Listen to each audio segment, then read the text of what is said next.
नमस्कार दोस्तों, आज हम बात करेंगे एक ऐसे सिद्धांत की जो हमारे जीवन के हर छोटे बड़े काम पर गहरा प्रभाव डालता है। यह सिद्धांत है कर्म सिद्धांत। कर्म क्या है? हमारे अच्छे और बुरे कर्म हमारे जीवन पर कैसे असर डालते हैं? और क्या वास्तव में कर्म का फल हमें इसी जीवन में मिलता है? कर्म शब्द का अर्थ ही क्रिया, कार्य या काम है। परंतु हिंदू धर्म, बौद्ध धर्म और जैन धर्म में यह शब्द सिर्फ कार्य का ही नहीं, बल्कि हमारे कार्यों के फल का भी प्रतिनिधित्व करता है। कर्म सिद्धांत के अनुसार आपके द्वारा किए गए अच्छे या बुरे कार्यों का प्रतिफल आपको किसी न किसी रूप में मिलता ही है। गीता में भगवान श्री कृष्ण कहते हैं, कर्म करो, फल की चिंता मत करो। इसका मतलब यह नहीं कि फल का अस्तित्व नहीं है, बल्कि इसका मतलब है कि फल पर ध्यान केंद्रित करने से कर्म का सही उद्देश्य कमजोर हो सकता है। अच्छे कर्म वह हैं जो दूसरों को लाभ पहुंचाते हैं, समाज को ऊंचा उठाते हैं और आत्मिक संतोष देते हैं। उदाहरण के लिए किसी जरूरतमंद की सहायता करना, सच बोलना या किसी के दुख में उनका साथ देना। दूसरी ओर बुरे कर्म वह होते हैं जो हमें पाप की ओर ले जाते हैं, जैसे किसी को धोखा देना, झूठ बोलना, हिंसा करना आदि। ये कर्म न केवल दूसरों को नुकसान पहुंचाते हैं, बल्कि हमें भी अंदर से कमजोर और असंतुलित बना देते हैं। कर्म का सिद्धांत पुनर्जन्म से गहरे तौर पर जुड़ा हुआ है। यह कहा जाता है कि अगर किसी व्यक्ति को उसके कर्मों का फल इस जीवन में नहीं मिलता, तो अगले जन्म में अवश्य मिलता है। कर्म का चक्र निरंतर चलता रहता है, जब तक व्यक्ति अपने सभी कर्मों का फल प्राप्त नहीं कर लेता।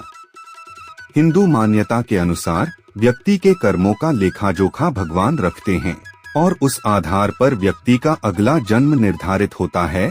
अच्छा कर्म करने वाला व्यक्ति स्वर्ग में जाता है या बेहतर जीवन प्राप्त करता है, जबकि बुरे कर्मों के कारण व्यक्ति को नरक में या दुखद जीवन का सामना करना पड़ सकता है।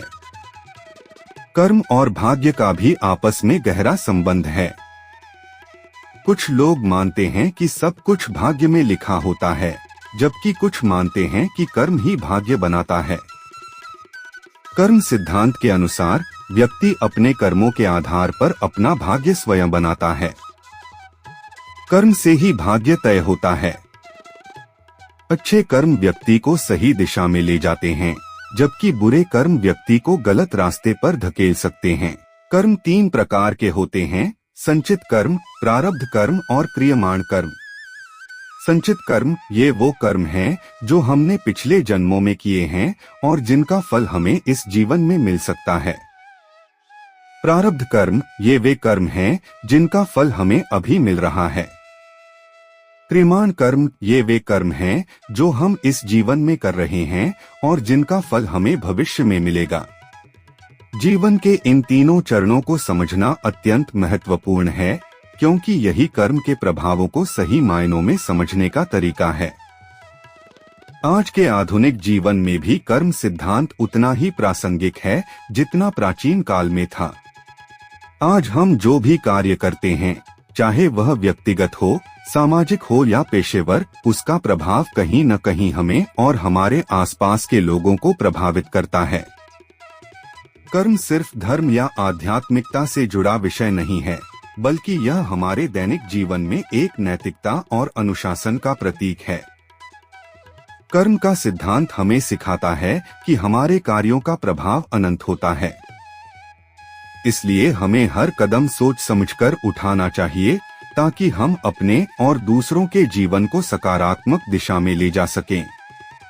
आखिर में याद रखें, जैसा बोओगे वैसा काटोगे। तो चलिए अच्छे कर्म करें और एक बेहतर समाज का निर्माण करें। अगर आपको यह वीडियो पसंद आया हो तो इसे लाइक करें, अपने दोस्तों के साथ शेयर करें और हमारे चैनल को सब्सक्राइब करना न भूलें, ताकि आपको नियमित रूप से ऐसे ही आध्यात्मिक जीवन से जुड़े वीडियो मिलते रहें। धन्यवाद।